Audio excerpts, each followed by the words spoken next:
पुरानी कथा के अनुसार एक दिन भगवान कृष्ण द्वारिका में विराजमान थे। उनके साथ नारद मुनि आध्यात्मिक विषयों पर मधुर संवाद कर रहे थे। उसी समय एक प्रसिद्ध कलाकार वहां आया। उसकी एक ही इच्छा थी कि वो भगवान कृष्ण का एक सुंदर सा चित्र बनाकर उनको भेंट करे। पूरी श्रद्धा से भरा वो कलाकार कृष्ण के चरणों में झुका और बोला, प्रभु, मैंने आपका ये चित्र बनाया है, कृपया आप इसे स्वीकार करें। कृष्ण ने चित्र को ध्यान से देखा, फिर मुस्कुराकर बोले, मेरे प्रिय कलाकार, ये चित्र सुंदर है, लेकिन ये मैं नहीं हूँ। मुझे देखो और अंतर देखो। तुम ऐसा करो, फिर से चित्र बनाओ। कलाकार ने कृष्ण को देखा। उसे भी लगा वाकई कृष्ण का रूप इस चित्र से कहीं अधिक दिव्य है।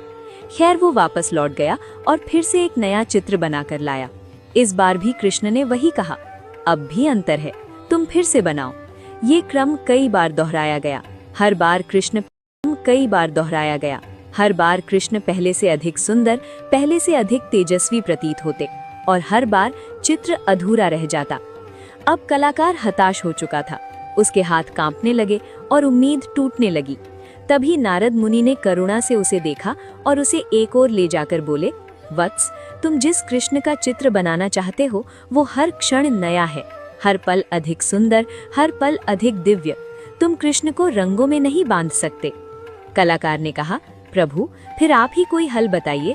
इस तरह से तो मैं इस जीवन में ये कार्य कभी पूरा ही नहीं कर पाऊंगा। नारद मुनि बोले, यदि तुम सच में कृष्ण की सही तस्वीर भेंट करना चाहते हो तो एक काम करो, बाजार जाओ और कुछ दर्पण खरीद लाओ। कलाकार को समझ नहीं आया, फिर भी उसने नारद मुनि की आज्ञा मानी। उसने कुछ दर्पण खरीदे और उन्हें लेकर कृष्ण के पास पहुंचा और उन्हें भेंट किया। जैसे ही कृष्ण ने उपहार खोला और दर्पण में देखते ही कृष्ण प्रसन्न हो उठे। उन्होंने कहा, धन्यवाद प्रिय कलाकार, अब ये एकदम सही तस्वीर है। दोस्तों, कहानी जितनी सरल है उतनी ही गहरी भी है।